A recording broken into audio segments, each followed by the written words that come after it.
lower floor, and they are lower than this one on your left.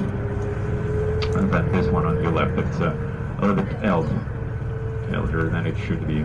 We have a lot of different types of trams. It dates back to the 90s. It might be Prolon one dates back to the a few years ago, which one might